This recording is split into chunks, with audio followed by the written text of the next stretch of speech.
Hello friends, આપણે ધોરણ 12 chapter number 6 વિદ્યુત ચુંબકીય પ્રેરણ આજે શરૂ કરવા જઈ રહ્યા છીએ. મિત્રો, ચેપ્ટરનું ટાઇટલ છે વિદ્યુત ચુંબકીય પ્રેરણ, જેને ઇંગ્લિશમાં વંચાશે ઇલેક્ટ્રોમેગ્નેટિક ઇન્ડક્શન. પ્રેરણ એટલે પ્રેરિત થવું.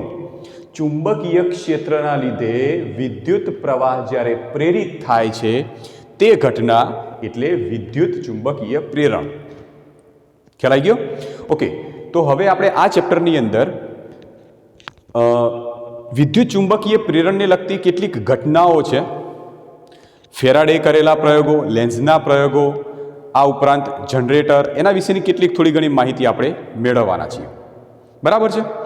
યાદ રાખજો કે આ ચેપ્ટરની અંદર જે થિયરિટિકલ પોઈન્ટો આવશે એ બધા થિયરિટિકલ પોઈન્ટો વિદ્યુત ચુંબકીય પ્રેરણની ઘટના ઉપર આધારિત છે. બરાબર છે? તો ચલો શરૂ કરીએ. તો ચેપ્ટરનો સ્ટાર્ટિંગનો પ્રશ્ન છે કે ફેરેડે અને હેનરીના પ્રયોગો. ફેરેડે અને હેનરી નામના વૈજ્ઞાનિકોએ વિદ્યુત અને ચુંબકીય આ બંને ઘટના ઉપર આધારિત પ્રયોગો કર્યા અને ચુંબકીય ક્ષેત્રના લીધે કેવી રીતે વિદ્યુત પ્રવાહ પ્રેરિત થાય છે એ સમજાવતા કેટલાક પ્રયોગો એમને બતાવ્યા છે. જેમાંથી પહેલો પ્રયોગ છે કે વાહક તારના ગૂંચળા અને ચુંબકની મદદથી કરેલો પ્રયોગ. તો આ વૈજ્ઞાનિકોએ વિદ્યુત ચુંબકીય પ્રેરણની ઘટના સમજવા માટે એક વાહક તાર અને ચુંબક આ બંનેની મદદથી એક પ્રયોગ કર્યો અને આ પ્રયોગની મદદથી એમને આસાનીથી સમજાવ્યું કે વિદ્યુત ચુંબકીય પ્રેરણની ઘટના વાસ્તવમાં શું છે. ઓકે, ચલો શરૂ કરીએ કે પ્રયોગમાં શું કહેવા માંગે છે. તો પ્રયોગની અંદર સૌથી પહેલાં અહીં આગળ એક વાહક તારનું ગૂંચળું છે, કોઈક ગમે એટલા આંટાવાળું, તમે એન આંટાવાળું કહી શકો. તો એક વાહક તારનું અહીં આગળ એમને ગૂંચળું બતાવેલું છે. આ જે ગૂંચળું છે, ગૂંચળાની સાથે નીચે એક ગેલ્વેનોમીટર જોડી દીધેલું છે. ગેલ્વેનોમીટર સાથે પરિપથ આખો પૂર્ણ કરેલો છે. હવે આ ગૂંચળાથી થોડે દૂર એક ચુંબક મૂકેલું છે. ચુંબકનો એન ધ્રુવ એ ગૂંચળા તરફ રહે એવી રીતે ચુંબક મૂકેલું છે. હવે એણે પ્રયોગમાં શું કર્યું? આ વૈજ્ઞાનિકો ફેરેડે અને હેનરી નામના વૈજ્ઞાનિકોએ પ્રયોગમાં શું કર્યું? તો એમણે પ્રયોગમાં પહેલાં એવું કર્યું કે ગૂંચળું જે રચના સાથે હતું એ ગૂંચળું અહીં આગળ સ્થિર રાખ્યું. સૌથી પહેલાં જે ચુંબક હતું એ ચુંબકનો એન ધ્રુવ ગૂંચળા તરફ રહે એવી રીતે ચુંબકને એ લઈ ગયા નજીક, એટલે ગૂંચળા તરફ લઈ ગયા. એટલે ટૂંકમાં કહી શકીએ કે આ દિશા તરફ ચુંબકને લઈ ગયા. ચુંબકને જેવો આ દિશા તરફ લઈ ગયા, જેમ જેમ લાવતા જતા હતા એમ એમણે એવું જોયું કે આ ગેલ્વેનોમીટર કે જેના અંદર સોય હતી એ ગેલ્વેનોમીટરની સોય કોણાવર્તિત થતી હતી. પછી એમણે એવું શું કર્યું કે ચુંબકને નજીક લઈ ગયા, પછી ચુંબકને દૂર લઈ ગયા. પહેલાં નજીક લઈ ગયા, પછી દૂર તરફ લઈ ગયા. તો એમણે જોયું તો આ જે ગેલ્વેનોમીટર હતું એનું કોણાવર્તન પહેલાં જે દિશામાં થતું હતું એના કરતાં વિરુદ્ધ દિશામાં થયું. પછી એમણે પ્રયોગમાં થોડો ફેરફાર કર્યો અને ચુંબકના ધ્રુવો ઉલટાઈ દીધા. આગળ એસ ધ્રુવ રાખ્યો, પાછળ એન ધ્રુવ રાખ્યો. એટલે ગૂંચળા તરફ એસ ધ્રુવ રહે એવી રીતે ચુંબક રાખ્યું અને ચુંબકને ગૂંચળા તરફ લઈ ગયા. ચુંબકને જ્યારે ગૂંચળા તરફ લઈ ગયા ત્યારે એમણે જોયું તો આ ગેલ્વેનોમીટર પાછું કોણાવર્તન બતાવતું હતું. પછી પાછો આ ચુંબકને દૂર લઈ ગયા તો જોયું તો ગેલ્વેનોમીટર વિરુદ્ધ દિશામાં કોણાવર્તન બતાવતું હતું. હવે આપણે આગળના ચેપ્ટરમાં ચેપ્ટર નંબર 4માં એટલું તો ભણી ગયેલા છીએ કે ગેલ્વેનોમીટર કોણાવર્તિત ક્યારે થાય, એનું કોણાવર્તન ક્યારે બતાવે કે જ્યારે રચનામાંથી પ્રવાહ પસાર થતો હશે તો. એક મિત્રો એક ટૂંકો પ્રશ્ન યાદ રાખજો કે ગેલ્વેનોમીટરનો ઉપયોગ કોઈ પણ સર્કિટ અથવા તો પરિપથમાંથી પ્રવાહનું વહન થાય છે કે નથી એ ચેક કરવા માટે થાય છે.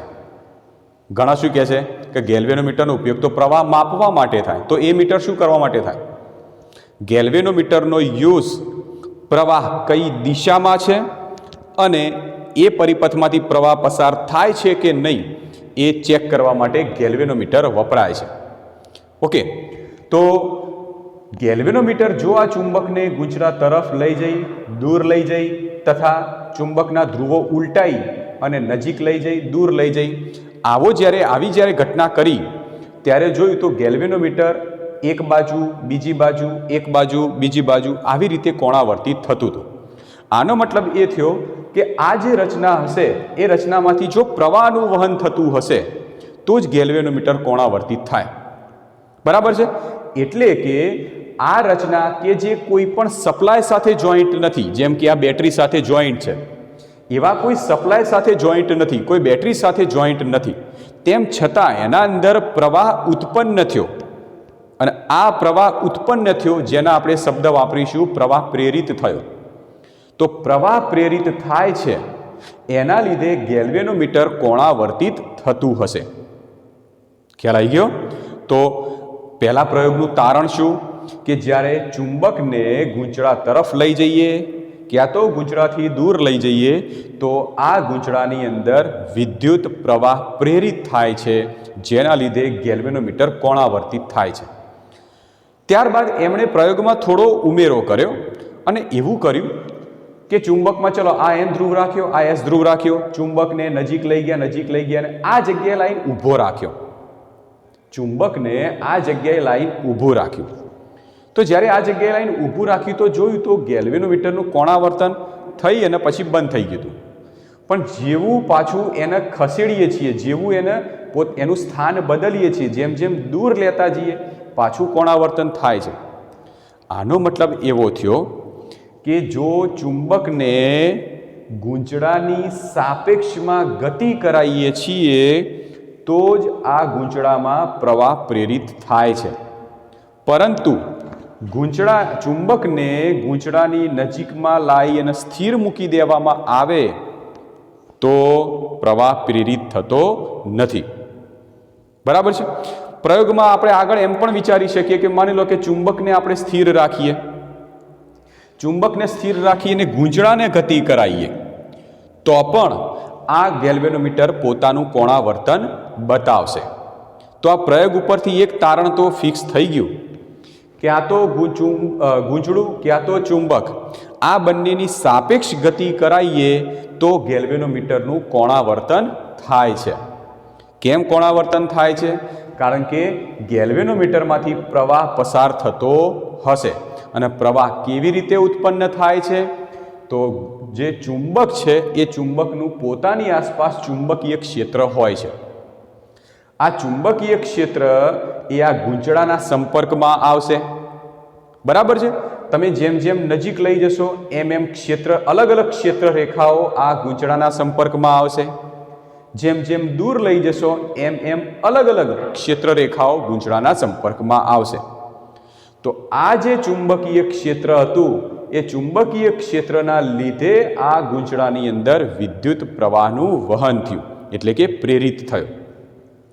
બરાબર છે? તો આ પ્રયોગ ઉપરથી આપણે જો તારણ લખવું હોય તો તારણ આપણે શું લખી શકીએ કે ગૂંચળા અને ચુંબકની સાપેક્ષ ગતિના લીધે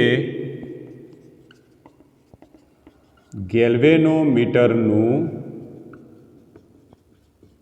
કોણાવર્તન થાય છે. એટલે કે ગૂંચળામાં પ્રવાહ પ્રેરિત થાય છે. બરાબર? તો આ પહેલો પ્રયોગ કર્યો તો આપણે ખાસ કામ વસ્તુ શું કરવાનું કે ફેરેડે અને હેનરીએ જે પ્રયોગો કર્યા એ વિદ્યુત ચુંબકીય પ્રેરણ ઉપર ના કર્યા. એટલે ચુંબકીય ક્ષેત્રના લીધે વિદ્યુત પ્રવાહ જે પ્રેરિત થાય છે એના ઉપરના પ્રયોગો કર્યા. તો પહેલા પ્રયોગ ઉપરથી ખબર પડી ગઈ કે ભાઈ કેવી રીતે પ્રવાહ પ્રેરિત થાય છે. બીજો પ્રયોગ જોઈએ. બીજા પ્રયોગમાં એમણે શું કર્યું કે પહેલું ગૂંચળું તો જે હતું એ પ્રમાણે C1 ગૂંચળું એમને એમ જ રાખ્યું. પરંતુ બીજી જે રચના હતી જ્યાં ચુંબક હતું એના બદલે ફરીથી એવું જ એક ગૂંચળું લીધું. થોડું સાઇઝમાં મોટું નાનું લઈ શકો તો બીજું એક ગૂંચળું C2 લીધું.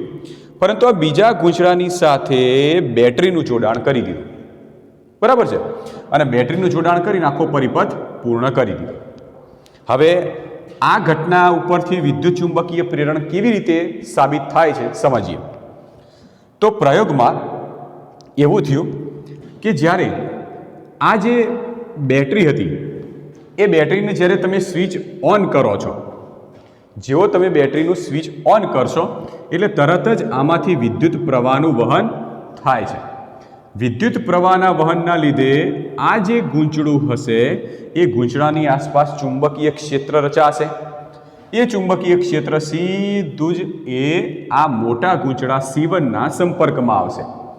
જેવું આના સંપર્કમાં આવ્યું એટલે તરત જ ગેલ્વેનોમીટરે કોણાવર્તન બતાવ્યું, અને ગેલ્વેનોમીટરે જેવું કોણાવર્તન બતાવ્યું એનો મતલબ એવો થયો કે આ પરિપથમાં પ્રવાહ પ્રેરિત થયો હશે. પછી શું કર્યું? બેટરીનો સપ્લાય ચાલુ રાખ્યો. આ જે ગૂંચળું હતું એ દૂર લઈ ગયા, પાછું નજીક લાયા, પાછું દૂર લઈ ગયા, પાછું નજીક લાયા, એવું કરે ગયા. જેવું આ ગૂંચળાને ગતિ કરાવતા જઈએ છીએ, આગળ પાછળ ગતિ કરાવતા જઈએ છીએ, એવું તરત જ આ ગૂંચળાની સાથે આનું જે ચુંબકીય ક્ષેત્ર સંકળાતું હતું એ ચુંબકીય ક્ષેત્રની ક્ષેત્ર રેખાઓમાં ફરક પડવા માંડ્યો. દૂર લઈ જઈ તો ઓછી ક્ષેત્ર રેખાઓ સંપર્કમાં આવશે, નજીક લાવીશ તો વધારે ક્ષેત્ર રેખાઓ સંપર્કમાં આવશે. તો એના લીધે શું થયું કે જેવું આ ગૂંચળાને હું દૂર કે નજીક લઈ જાઉં છું કે તરત જ આ મોટા ગૂંચળાના સાથે સંકળાતા ચુંબકીય ક્ષેત્રમાં ફેરફાર થાય છે, અને ફેરફાર થવાને લીધે આ જે રચના રહી જેમાં ગેલ્વેનોમીટર લગાડેલું છે એ ગેલ્વેનોમીટરનું કોણાવર્તન થાય છે. એનો મતલબ એ થયો કે મોટા ગૂંચળામાં પ્રવાહ પ્રેરિત થયો હશે. ક્લિયર? ઓકે, તો આ વસ્તુ સમજી લીધું. માની લો કે તમે આ બાહ્ય વોલ્ટેજ જે આપો છો એ વોલ્ટેજમાં ફેરફાર કરો. ધારો કે આપણે શું કર્યું કે ગૂંચળું આ જગ્યાએ જ રાખ્યું. ઓકે, બહારથી આપેલો જે વોલ્ટેજ છે એમાં મેં ફેરફાર કર્યો, એમાં વધારો ઘટાડો કર્યો. જો બહારથી આપેલો વોલ્ટેજ વધારશો તો જેના લીધે પ્રવાહ વધશે, તો ક્ષેત્ર રેખાઓ વધશે, તો ગેલ્વેનોમીટરનું વધારે કોણાવર્તન થશે. બહારથી આપેલો વોલ્ટેજ ઘટાડી દેશો, પ્રવાહ ઘટી જશે, તો એનો મતલબ આની સાથે સંકળાતી ક્ષેત્ર રેખાઓની સંખ્યા પણ ઘટી જશે અને ગેલ્વેનોમીટરનું ઓછું કોણાવર્તન થશે. તો બહારથી આપેલા વોલ્ટેજના વધઘટ ઉપર પણ આ જે ગૂંચળું છે એની સાથે લગાડેલું ગેલ્વેનોમીટરનું કોણાવર્તન આધાર રાખે છે. એટલે એનો મતલબ કે આ ગૂંચળામાં જે પ્રવાહ પ્રેરિત થાય છે એ પ્રેરિત થતો પ્રવાહ એ બાહ્ય વોલ્ટેજ ઉપર પણ આધાર રાખતો હશે. આની અંદર એક આપણે પોઈન્ટ રહી ગયો. માની લો કે આ જે ચુંબક છે એ ચુંબકને હું ધીરે ધીરે નજીક લઈ જાઉં છું અને ધીરે ધીરે દૂર લઈ જાઉં છું. જો ધીરે ધીરે નજીક કે ધીરે ધીરે દૂર લઈ જઈશ તો આ ગૂંચળામાં પ્રેરિત થતો પ્રવાહ ઓછો પ્રેરિત થશે. પરંતુ આ ચુંબકને હું વધારે સ્પીડથી આગળ પાછળ ગતિ કરાવું તો આમાં પ્રેરિત થતો જે પ્રવાહ છે એ વધારે મળશે. આનો મતલબ જે ચુંબક છે એ ચુંબકની ગતિ વધારી દો તો પ્રેરિત થતો પ્રવાહ વધી જાય, ચુંબકની ગતિ ઘટાડી દો તો પ્રેરિત થતો પ્રવાહ પણ ઘટી જશે. ક્લિયર? તો બે પ્રયોગોમાં સમજણ પડી ગઈ. ત્રીજો પ્રયોગ, એટલે આમાં તમે તારણમાં એમ લખી શકો કે જ્યારે બંને ગૂંચળાને એકબીજાની સાપેક્ષમાં ક્યાં તો તમે આને સ્થિર રાખો, આને ગતિ કરાવો, તો પણ એમાં ગેલ્વેનોમીટર કોણાવર્તન બતાવશે, એટલે કે પરિપથમાં પ્રવાહ પ્રેરિત થશે. ઇન શોર્ટ એટલું યાદ રાખો કે જો બંને રચનાઓ સ્થિર રાખશો, સ્થિર રહેવા દેશો, તો કોઈ પણ પ્રકારનો પ્રવાહ પ્રેરિત નહીં થાય. પરંતુ એકની સાપેક્ષમાં બીજાને ગતિ કરાવો અથવા તો બીજાની સાપેક્ષમાં એકને ગતિ કરાવો તો જ પ્રવાહ પ્રેરિત થશે. ક્લિયર? તો આ બીજો પ્રયોગ ખબર પડી ગઈ. ચલો હવે ત્રીજો પ્રયોગ લઈએ. તો ત્રીજો પ્રયોગ હતો વિદ્યુત ચુંબકીય પ્રેરણ માટે સાપેક્ષ ગતિ અનિવાર્ય નથી. હવે એમણે પ્રયોગમાં કંઈક નવું લાયા. આપણે બે વસ્તુ તો સમજ્યા હતા કે જો સાપેક્ષ ગતિ કરાવીશું નહીં તો પ્રવાહ પ્રેરિત થશે નહીં. પરંતુ ફેરેડે અને હેનરીએ એક વધારાનો એવો પ્રયોગ કર્યો કે એમાં એવું જોયું કે સાપેક્ષ ગતિ અનિવાર્ય નથી, એકબીજાની સાપેક્ષ ગતિ કરાયા વગર પણ પ્રવાહ પ્રેરિત થઈ જાય છે. ચલો કેવી રીતે?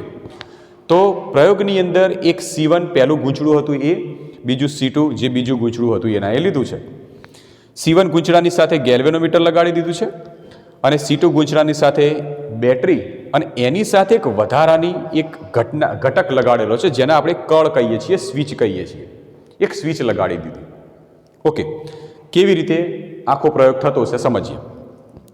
સૌથી પહેલાં C2 જે ગૂંચળું છે એનો જે બાહ્ય પરિપથ જે હતો એટલે કે બેટરી હતી એ ચાલુ કરી. જેવી બેટરી ચાલુ કરીએ છીએ એવા વખતે કળ જે છે કળ કેને આપણે ચાલુ કરી દઈએ એટલે કે આ સ્વિચ છે આમ દબાવી દઈએ.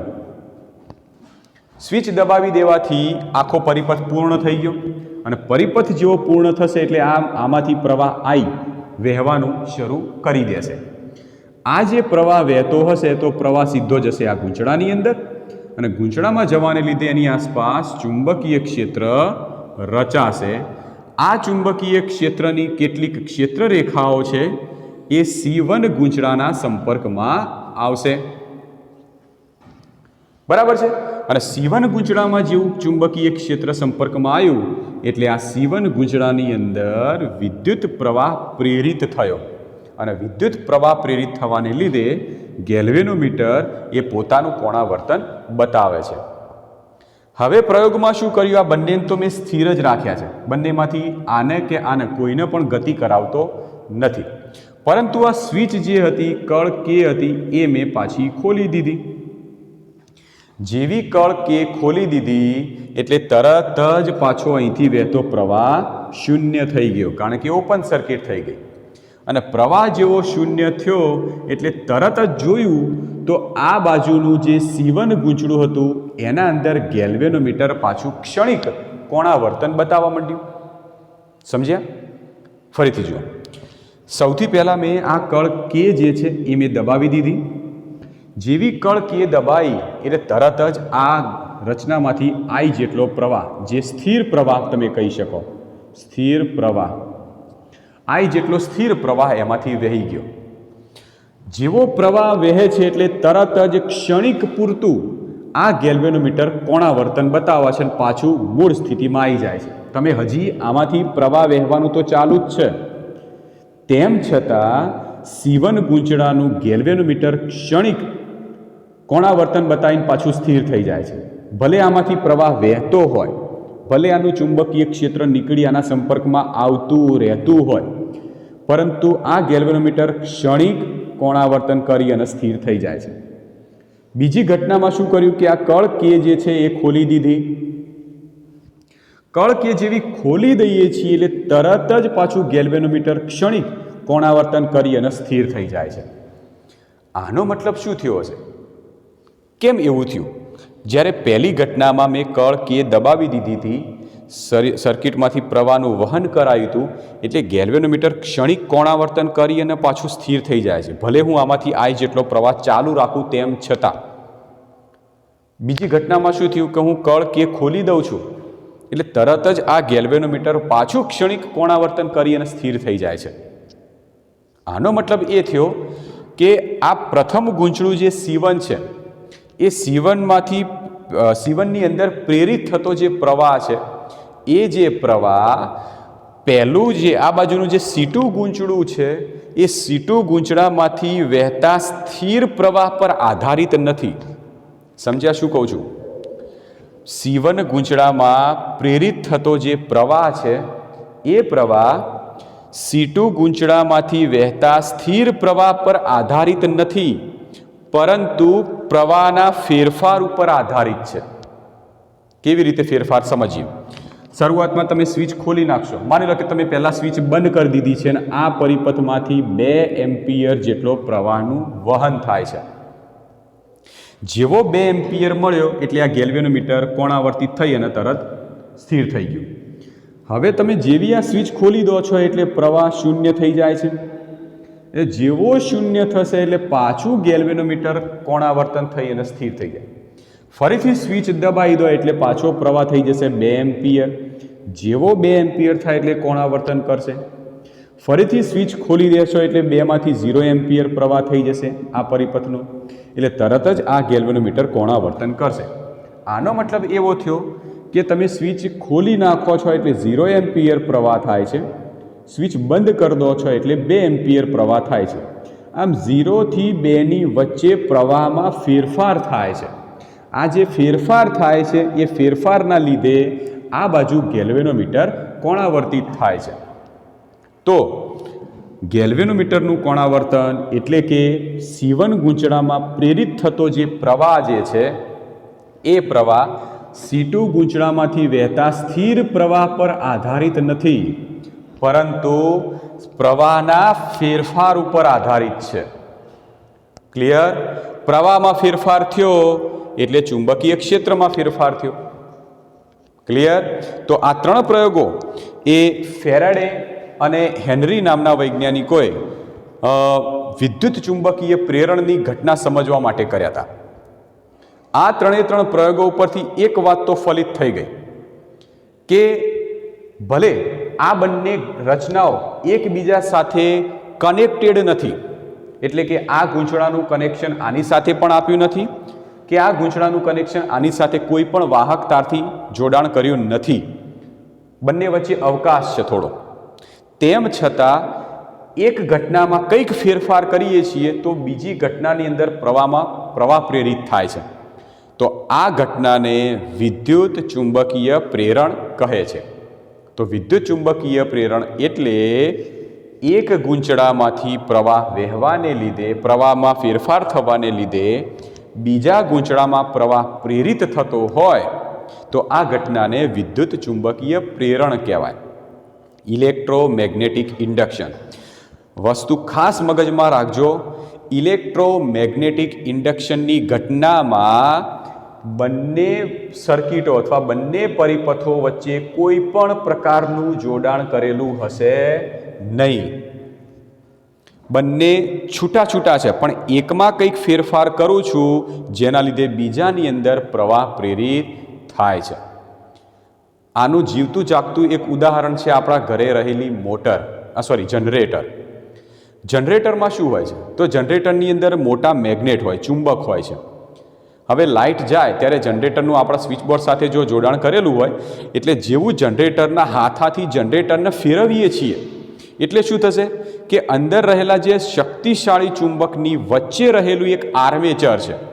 આર્મેચર એટલે ગૂંચળું.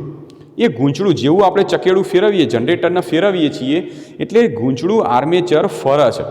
અને ગૂંચળું ફરવાને લીધે જે N થી S તરફ નીકળતું જે ચુંબકીય ક્ષેત્ર હતું એની ક્ષેત્ર રેખાઓમાં ફેરફાર થશે, કારણ કે જેવું આર્મેચર ફરશે એ આર્મેચર ફરવાને લીધે ક્ષેત્ર રેખાઓ એની સાથે વીંટળાશે અને વીંટળાવાને લીધે એ ગૂંચળાની સાથે જ્યારે બાહ્ય સપ્લાયનું જોડાણ કરેલું હશે તો એમાં વિદ્યુત પ્રવાહનું પ્રેરણ થાય છે. તો આવી રીતે જનરેટરની અંદર વિદ્યુત પ્રવાહ ઉત્પન્ન થાય છે. આ ઘટના ઉપર આધારિત બહુ સરસ મજાનું ચેપ્ટર છે. આ ચેપ્ટરને તમે જો સમજશો તો તમને આ ચેપ્ટરના લીધે જે આજુબાજુમાં આપણી ઘટનાઓ, જે સામાન્ય ઘટનાઓ છે એના વિશેનું તમે તારણ ઓટોમેટિક કાઢી શકશો. બરાબર છે? તો આ 3 પ્રયોગો હતા વિદ્યુત ચુંબકીય પ્રેરણની ઘટના સમજવા માટેના ફેરાડે અને હેનરી નામના વૈજ્ઞાનિકોના પ્રયોગો. 3માંથી આપણને એક વાત શું ફલિત થઈ? પહેલી વાત, પ્રવાહ પ્રેરિત થવા માટે સાપેક્ષ ગતિ અનિવાર્ય છે. ક્યાં તો આની સાપેક્ષમાં આની, ક્યાં તો આની સાપેક્ષમાં આની, એક સાપેક્ષ ગતિ અનિવાર્ય છે. બીજી વાત શું ફલિત થઈ? જો સાપેક્ષ ગતિ ના કરાવીએ પરંતુ પ્રવાહમાં ફેરફાર કરાવીએ, સાપેક્ષ ગતિ કરાવવાને બદલે પ્રવાહમાં જો ફેરફાર કરાવીએ તો પણ એક ગૂંચળાની અંદર પ્રવાહ પ્રેરિત થશે. બરાબર છે?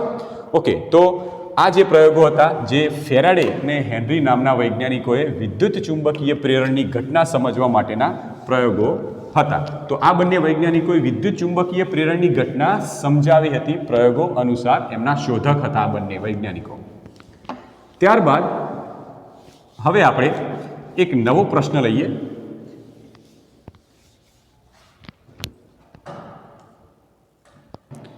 ચુંબકીય ફ્લક્સ. નવો પ્રશ્ન છે.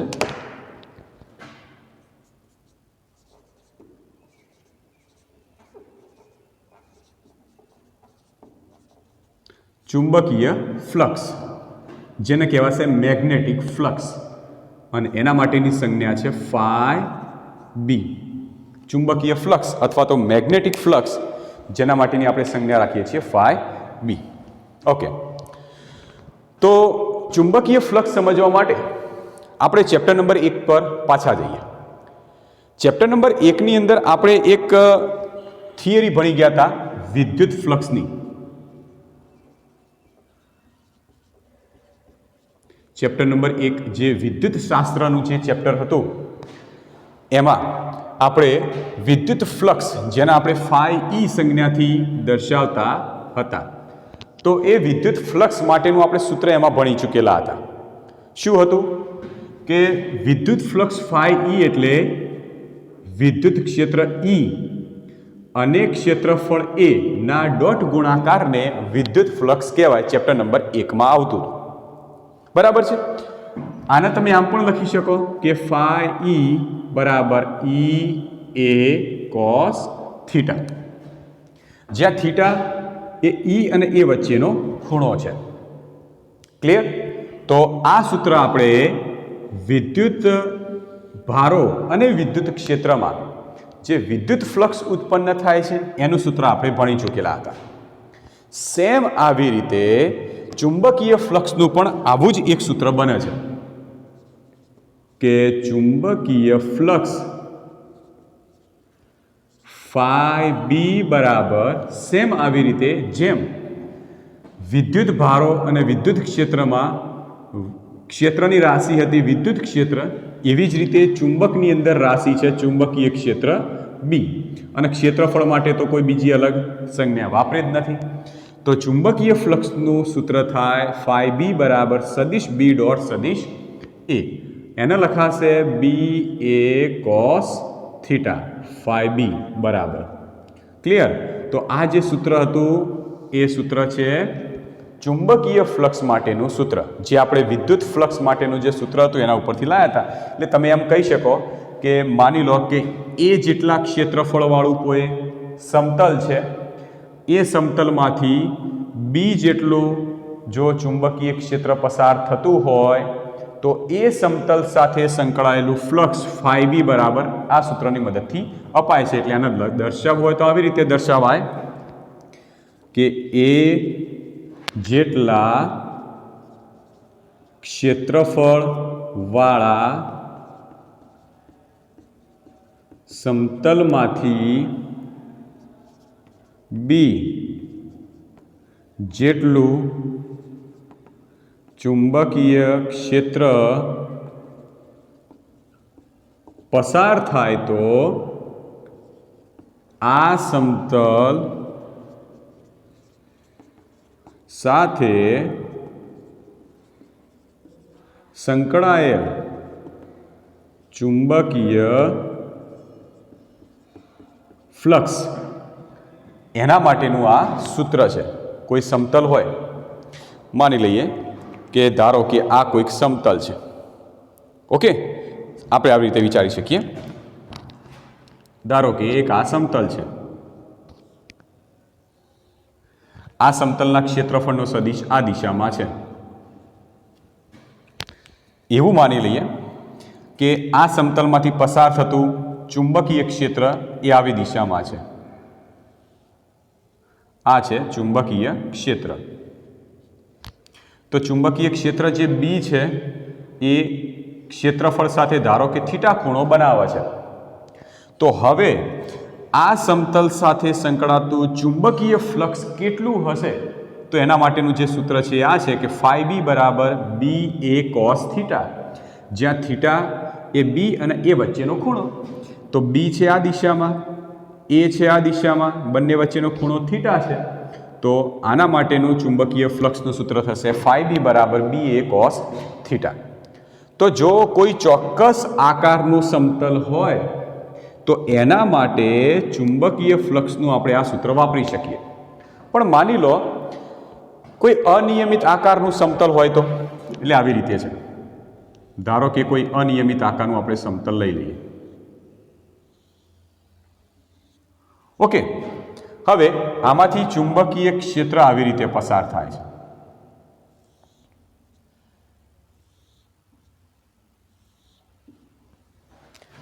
હવે આ જે પદાર્થ રહ્યો અથવા તો આ જે સમતલ જેવો ભાગ રહ્યો, આની સાથે સંકળાતું મારા ફ્લક્સ મેળવવું છે. જેમ આની સાથે સંકળાતું ફ્લક્સ મેળવવા માટે શું કર્યું? જે સમતલ હતું એ સમતલના ક્ષેત્રફળનો સદિશ લઈ લીધો અને આ સમતલમાંથી પસાર થતું ચુંબકીય ક્ષેત્ર લઈ લીધું, બંને વચ્ચેનો ખૂણો મેળવી કાઢ્યો, તો આ સમતલ સાથે સંકળાતું ચુંબકીય ફ્લક્સ મળી ગયું. ક્લિયર? પણ મારો ધારો કે અનિયમિત આકારનો કોઈ પણ પદાર્થ છે, પથ્થર લઈ લો ગમે તેવા આકારનો, હવે એની સાથે સંકળાતું ચુંબકીય ફ્લક્સ મેળવવું છે, તો શું કરું? અહીંયા આગળ મેં એક અનિયમિત આકારનો પથ્થર લઈ લીધો, પદાર્થ લઈ લીધો, એમાંથી પસાર થતું ચુંબકીય ક્ષેત્ર લઈ લીધું. હવે આખા પદાર્થ સાથે સંકળાતું ચુંબકીય ફ્લક્સ મેળવવા માટે, પદાર્થ અનિયમિત આકારનો છે માટે આ પદાર્થ ઉપર નાના નાના સૂક્ષ્મ ખંડો મેં વિચારી દીધા. દરેકે દરેક સૂક્ષ્મ ખંડ માટે ક્ષેત્રફળનો સદિશ લઈ લીધો, ધારો કે ડેલ્ટા A1. આમનો ક્ષેત્રફળનો સદિશ ધારો કે લીધો ડેલ્ટા A2. આના ક્ષેત્રફળનો સદિશ લીધો, મળ્યો ડેલ્ટા A3. આના ક્ષેત્રફળનો સદિશ મળ્યો ડેલ્ટા A4. એટલે કે જે અનિયમિત આકારનો જે પદાર્થ હતો એ પદાર્થનું જો તમારે આખું ચુંબકીય ફ્લક્સ મેળવવું હોય તો એ પદાર્થ ઉપર નાના નાના સૂક્ષ્મ ખંડો લઈ આ બધા સૂક્ષ્મ ખંડોના ક્ષેત્રફળના સદિશો પહેલાં નક્કી કરી કાઢવાના. ક્ષેત્રફળના સદિશો મળ્યા બાદ હવે માની લો કે આ સૂક્ષ્મખંડની આપણે વાત કરીએ છીએ, તો આ સૂક્ષ્મખંડમાંથી પસાર થતું ચુંબકીય ક્ષેત્ર ધારો કે B1 છે અને આ ખંડનું ક્ષેત્રફળનો સદિશ ડેલ્ટા A1 છે. એવી જ રીતે ધારો કે આ જે સૂક્ષ્મખંડ છે એનું ચુંબકીય ક્ષેત્ર છે એ ધારો કે B2 છે અને એના ક્ષેત્રફળનો સદિશ ડેલ્ટા A2 છે. તો આવા દરેકે દરેક સૂક્ષ્મખંડો કે જેના ક્ષેત્રફળના સદિશો અને દરેકે દરેકમાંથી પસાર થતું ચુંબકીય ક્ષેત્ર મેળવી આ દરેકે દરેક સૂક્ષ્મખંડોનું અલગથી ફ્લક્સ શોધી કાઢો અને આ બધાના ફ્લક્સનો સરવાળો કરવાથી આખા પદાર્થ સાથે સંકળાતો કુલ ચુંબકીય ફ્લક્સ મળશે. તો આપણે મેળવી દઈએ કે સમગ્ર પદાર્થ સાથે સંકળાતું કુલ ચુંબકીય ફ્લક્સ phi b બરાબર પહેલા સૂક્ષ્મખંડ સાથે સંકળાતું ફ્લક્સ એટલે એમાંથી પસાર થતું ચુંબકીય ક્ષેત્ર B1 ડોટ એના ક્ષેત્રફળનો સદિશ એટલે ડેલ્ટા A1. બીજા જે સૂક્ષ્મખંડ છે એની સાથે સંકળાતું ફ્લક્સ એટલે બીજા સૂક્ષ્મખંડના ક્ષેત્રફળનો સદિશ અને ચુંબકીય ક્ષેત્ર આ બંનેનો ડોટ ગુણાકાર. એ જ રીતે ધારો કે ત્રીજા ખંડ, એ જ રીતે ચોથા ખંડ, તો બધા જ સૂક્ષ્મખંડોના ફ્લક્સો એનો સરવાળો કરી દઈએ અને આ બધાનો સરવાળો કરીશું તો એ સરવાળો થઈ જશે સિગ્મા આકારનો. સિગ્મા અહીંયા ઓલ લખું છું, ઓલ એટલે બધા જ સૂક્ષ્મખંડો, BI ડોટ ડેલ્ટા AI. એ તરીકે તમે કેપિટલ A લઈ શકો અથવા તો સ્મોલ a પણ લઈ શકો, એમાં કોઈ ચિંતા નહીં કરવાની. ઓકે, તો આ જે સૂત્ર મળ્યું એ શું છે? આ જે સૂત્ર મળ્યું એ સૂત્ર એ બધા જે સૂક્ષ્મખંડો તમે લીધા છે એ બધા સૂક્ષ્મખંડો સાથે જે એના ચુંબકીય ફ્લક્સ હતા એ બધાનો કુલ સરવાળો. પણ માની લઈએ કે આપણે આ સૂક્ષ્મખંડો જે લીધા એ હજી નાના લેતા જઈએ, નાના સૂક્ષ્મખંડો લેતા જઈએ. ઓકે, તો નાના નાના સૂક્ષ્મખંડો લઈએ એટલે ટૂંકમાં ડેલ્ટા A ટેન્ડ્સ ટુ 0 લેતા. ડેલ્ટા A એટલે ક્ષેત્રફળનો સદિશ છે. તો આ જે સૂક્ષ્મખંડો છે આપણે હજી નાના લેતા જઈએ તો શું થશે?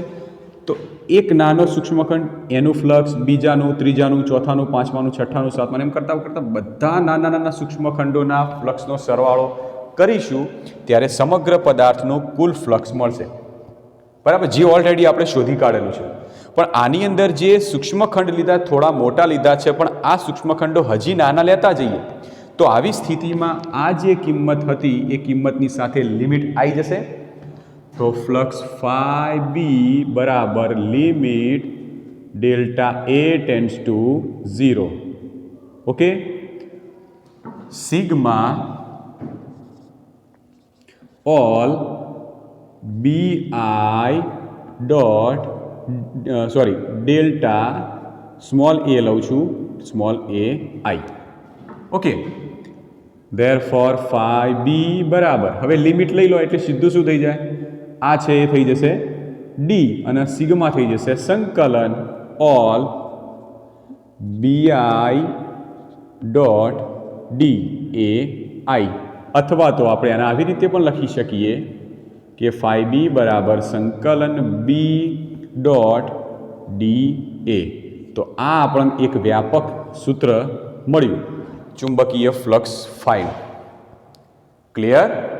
તો જો નિયમિત આકારનો હોય તો કોઈ ચિંતા જ નથી, તો તમે સીધું આ સૂત્ર વાપરી શકો. પરંતુ અનિયમિત આકારનો કોઈ પદાર્થ હોય તો એના માટે ચુંબકીય ફ્લક્સ ફાઈનું આ સૂત્ર થશે, કારણ કે એના માટે તમારે સૂક્ષ્મખંડો લેવા પડશે, દરેકે દરેક સૂક્ષ્મખંડ સાથે સંકળાતું ફ્લક્સ લેવું પડશે, બધાનો સરવાળો કરવો પડશે અને એના માટે સંકલન લઈને આ રીતે જવાબ લાવવો પડશે. બરાબર છે? ઓકે, હવે આપણે આના ઉપર આધારિત કેટલાક 2-3 પોઈન્ટો સમજી લઈએ.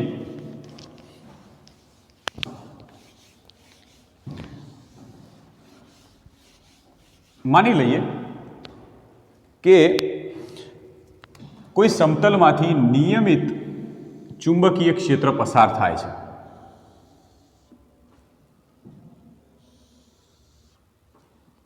નિયમિત ચુંબકીય ક્ષેત્ર એટલે એની ક્ષેત્રરેખા એકબીજાને સમાંતર હશે. બરાબર. હવે ધારો કે આ ચુંબકીય ક્ષેત્રમાં આપણે એક સમતલ લઈ લઈએ. એ સમતલ આપણે પહેલાં આવી રીતે મૂકીએ, ત્યારબાદ એ સમતલને આપણે આવી રીતે મૂકીએ, ત્યારબાદ સમતલને આપણે આવી રીતે મૂકીએ. 3 સ્થિતિમાં મૂકીએ. ઓકે, રિંગ, તમે રિંગ કહી શકો. તો નિયમિત ચુંબકીય ક્ષેત્રમાં એક રિંગ જે છે એ રિંગને આપણે 3 અલગ અલગ સ્થિતિમાં મૂકી છે. હવે આ 3 અલગ અલગ સ્થિતિમાં રિંગ સાથે સંકળાતું ચુંબકીય ફ્લક્સ કેટલું છે મેળવીએ. તો પહેલી સ્થિતિમાં જે રિંગ છે એ રિંગ સાથે સંકળાતું ફ્લક્સ મેળવવું હોય તો આ રિંગનું પહેલાં મને ક્ષેત્રફળ ખબર હોવી જોઈએ અને રિંગ સાથે સંકળાતું ચુંબકીય ક્ષેત્ર ખબર હોવું જોઈએ. તો ધારો કે રિંગ સાથે સંકળાતું ચુંબકીય ક્ષેત્ર છે બી જેટલું. આ રિંગનું ક્ષેત્રફળ કે જેના ક્ષેત્રફળનો સદિશ એના લંબરૂપે તો આ દિશામાં હશે. તો આ પહેલી સ્થિતિ જે રહી એ પહેલી સ્થિતિ માટે ચુંબકીય ફ્લક્સ ફાઈ B1 કહી દઈએ તો કેટલી હશે? તો સૂત્ર જુઓ, સદિશ B ડોટ સદિશ A અથવા તો BA cos થીટા. હવે થીટા એ B અને A વચ્ચેનો ખૂણો તો કેટલો થશે? ક્ષેત્રફળનો સદિશ અને ચુંબકીય ક્ષેત્ર બંને એક જ દિશામાં, તો મતલબ ખૂણો થીટા 0 થયો, તો BA cos 0. તો આનો મતલબ મળ્યો ચુંબકીય ક્ષેત્ર મળ્યું BA, અને BA ચુંબકીય ક્ષેત્ર એનો મતલબ મહત્તમ ચુંબકીય ક્ષેત્ર મળશે. ચુંબકીય ફ્લક્સ કેવું મળશે? મહત્તમ. હવે આ બીજી સ્થિતિ માટે આપણે સમજવાનો પ્રયત્ન કરીએ. બીજી સ્થિતિમાં શું કર્યું? રિંગ આમ હતી, હવે રિંગને થોડી આમ કરી, તો આના ક્ષેત્રફળનો સદિશ ગયો આમ, જે ચુંબકીય ક્ષેત્ર સાથે ધારો કે થીટા જેટલો ખૂણો બનાવે છે. તો આના માટે આપણે ફ્લક્સ ફાઈ શોધીએ. તો ફાઈ B2 બરાબર સદિશ B ડોટ સદિશ A બરાબર BA cos થીટા. માની લઈએ થીટાની કિંમત આપણે લઈ લઈએ, થીટા બરાબર 60 ડિગ્રી લઈ લઈએ, કે રિંગ આપણે એવી રીતે નમાઈ કે જેના ક્ષેત્રફળનો સદિશ અને ચુંબકીય ક્ષેત્ર વચ્ચે 60 ડિગ્રીનો ખૂણો બને. તો થીટા બરાબર 60 ડિગ્રી લઈ લો, તો BA cos 60 degree. Therefore BA, ચલો cos 60ની કિંમત થશે 1/2. ધેરફોર BA phi B2 બરાબર થશે BA/2. તો કેટલું થઈ ગયું? અડધું ચુંબકીય ફ્લક્સ થઈ ગયું. તો અડધું ચુંબકીય ફ્લક્સ કેટલા ખૂણા ઉપર મળશે? 60 ડિગ્રીના ખૂણા ઉપર મળશે. ત્યારબાદ ત્રીજી સ્થિતિ માટે લઈએ. ત્રીજી સ્થિતિમાં શું કરવાનું છે? તો ત્રીજી જે સ્થિતિ છે એની અંદર હવે આ રિંગ જે આમ હતી એને આમ નીચે કરી દીધી. તો એના ક્ષેત્રફળનો સદિશ એક્ઝેક્ટ નીચે. ઓકે, જે ચુંબકીય ક્ષેત્ર બી સાથે 90 ડિગ્રીનો ખૂણો બનાવે છે. તો આ સ્થિતિ માટે ફ્લક્સ મેળવીએ તો φB2 બરાબર સદિશ બી ડોટ સદિશ એ બરાબર BA cos થીટા બરાબર BA cos 90 ડિગ્રી અને cos 90 એટલે થાય 0. તો આ સ્થિતિમાં ફ્લક્સ કેટલું થયું? 0 થઈ જશે. તો પ્રશ્ન એમ પૂછાય કે એક ક્ષેત્રફળવાળું કોઈ સમતલ હોય એને નિયમિત ચુંબકીય ક્ષેત્રમાં જ્યારે મૂકેલું હોય તો કઈ સ્થિતિમાં એટલે કે થીટાના કયા મૂલ્ય માટે ચુંબકીય ફ્લક્સ મહત્તમ થાય અને થીટાના કયા મૂલ્ય માટે ચુંબકીય ફ્લક્સ અડધું થાય અને કયા મૂલ્ય માટે થીટાના ચુંબકીય ફ્લક્સ શૂન્ય થશે. તો દેખાય છે કે જો ચુંબકીય ક્ષેત્ર અને ક્ષેત્રફળ એક જ દિશામાં હોય તો આ સ્થિતિમાં મહત્તમ થશે. એટલે ટૂંકમાં સમતલ ચુંબકીય ક્ષેત્રને લંબ હોય. જો આ સમતલ છે, જે ચુંબકીય ક્ષેત્રને લંબ હશે તો આ સ્થિતિમાં ફ્લક્સ મહત્તમ થશે. કારણ કે સમતલ ચુંબકીય ક્ષેત્રને લંબ હોય તો આ સમતલનો ક્ષેત્રફળનો સદિશ એ સમતલને લંબ. તો ક્ષેત્રફળનો સદિશ અને ચુંબકીય ક્ષેત્ર બંને એક જ દિશામાં, તો આ સ્થિતિમાં મહત્તમ થશે.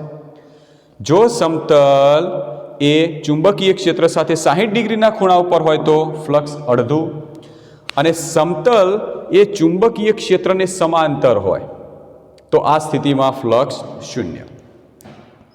ક્લિયર? ઓકે, તો આ ખાસ વસ્તુ યાદ રાખવાની છે અને ટૂંકમાં લોજિકલી સમજીએ તો પણ સમજણ પડે. કેવી રીતે? ક્ષેત્રરેખાઓ આવી રીતે છે. હવે હું માની લો કે આપણે એક કામ કરીએ કે આ દિશામાં જોરદાર પવન ફૂંકાય છે. આ દિશામાં તમારી પાસે એક ચોરસ આકારનું એક પૂંઠું છે, થોડું મોટું છે. ઓકે, હવે આ દિશામાં પવન ફૂંકાય છે. તમારે પૂંઠું કેવી રીતે પકડવાનું? જે દિશામાં પવન ફૂંકાય છે એને આમ પકડવાનું, એને સમતલ લંબ રહે એવી રીતે. તો આ સ્થિતિમાં તમે જોશો તો આ પૂંઠા ઉપર એક વધારે જોર પડશે. કેમ? કારણ કે પવનના જે વમળો છે એ એની સાથે વધારે સંપર્કમાં આવવાના. પરંતુ આ સમતલને હું આડું કરી દઉં, જે પવન જે દિશામાં છે એમ સમતલને આડું કરી દઉં તો હવે જોર પડશે ના, કારણ કે ઓછા વમળો એની સાથે સંપર્કમાં આવશે. તો સિમ્પલ દેખાય છે કે જ્યારે સમતલ સીધું રાખો છો, લંબ રાખો છો તો વધારે ક્ષેત્રરેખાઓ સંપર્કમાં આવશે, માટે વધારે ફ્લક્સ મળશે. આડું રાખશો તો ક્ષેત્રરેખાઓ બહુ જ નજીવી આવશે, માટે ફ્લક્સ શૂન્ય મળશે. ક્લિયર? તો આપણે ચુંબકીય ફ્લક્સ માટેનો આ એક પોઈન્ટ સમજી લીધો છે.